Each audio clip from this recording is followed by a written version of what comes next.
What's up, geeks and gamers? It's Jeremy coming to you with another video, and today, release the JJ cut of The Rise of Skywalker is now trending on Twitter. Last night, on Geeks and Gamers, here on Geeks and Gamers, why was I going to say over on Geeks and Gamers? Whatever, it doesn't matter. Last night on Geeks and Gamers, we did a live stream where we talked about this post over on Saltier Than Crate, and we broke it down. We read it line for line, and we talked about it. And if you have not read this, I suggest you go over to Saltier Than Crate and check it out, because it is absolutely eye-opening. But it is a bullet point account of what Disney did to sabotage The Rise of Skywalker, sabotage J.J. Abrams' vision, and ultimately leave him feeling backstabbed by the whole situation. People that worked on the film said they didn't even recognize the film that they worked on once they saw the theatrical cut, because so much was changed on the cutting room floor, editing room floor. They edited things against JJ's wishes in an attempt to make him look bad because he had signed with Warner Brothers, or that he was in negotiation with Warner Brothers to head up their DC universe, and Disney didn't want to have competition for the Marvel Cinematic Universe, and they felt that JJ could actually do some damage, so therefore they have now sabotaged his vision and not honored their word on a lot of things. And we've seen this before.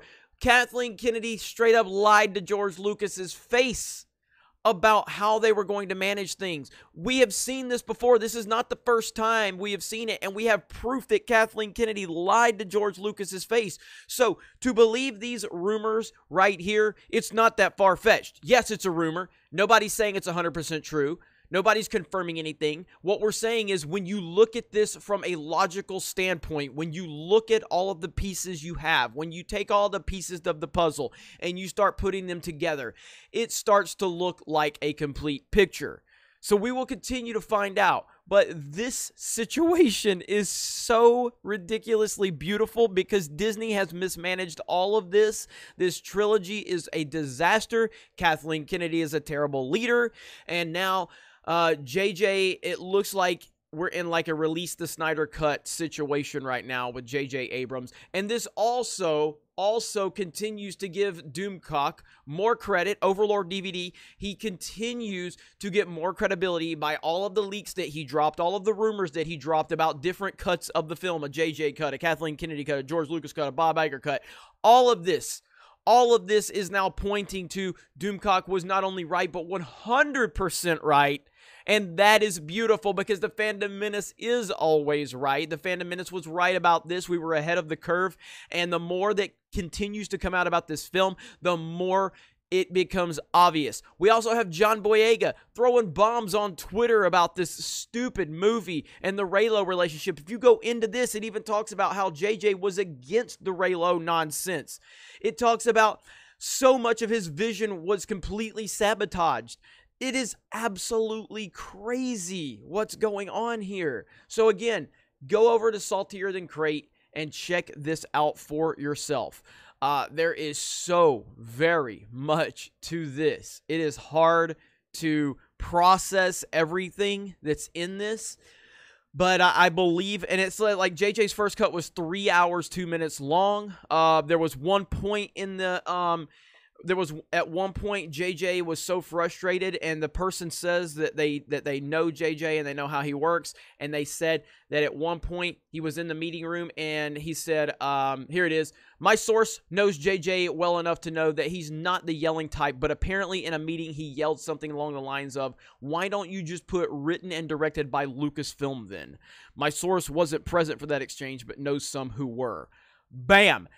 Disney demanded they shoot some of the scenes that would have things in it for merchandise. They Fly Now is one of them. It's also JJ's least favorite scene. At a November screening of the 2-hour, 37-minute cut, he cringed, groaned, laughed, and laughed when that scene was on.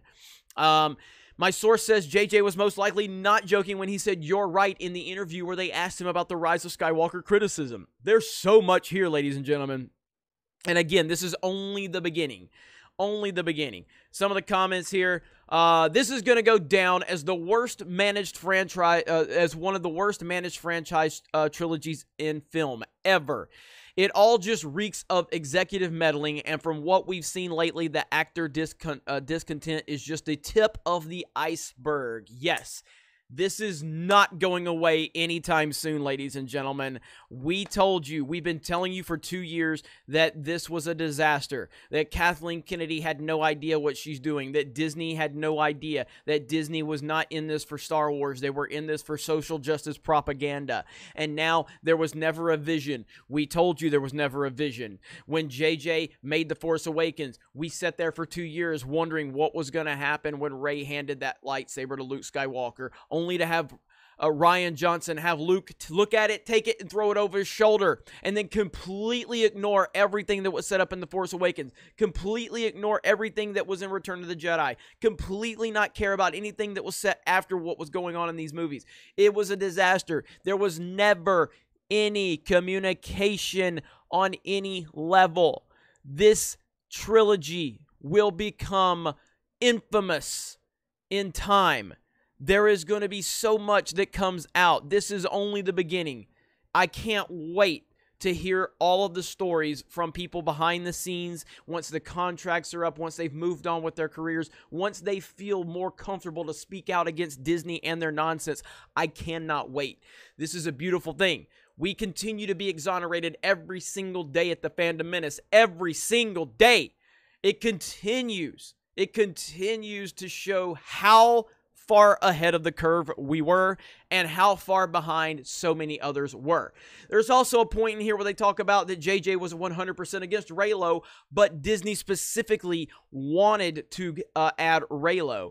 JJ was against the Reylo kiss, or Reylo in general. This was Disney's attempt to please both sides of the fandom. Well, how did that work? Because now JJ is getting death threats from the Reylo crowd because Disney wanted to pander to them. I'm telling you, this is bad. This is very, very bad, and it's only the beginning. So let me know your thoughts in the comments below. Thank you very much for checking out this video. Solo lost money, Reylos are weird, and we will talk to you later. Hey everyone, it's Jeremy from geeksandgamers.com, and if you're a fan of Geeks and Gamers, please go to our website, visit our merchandise store. We have t-shirts, hoodies, hats, beanies, tank tops, and in the very near future, we're going to have many more products for you to choose from. So thank you for the support. We appreciate it. You guys have a great day, and we will talk to you later.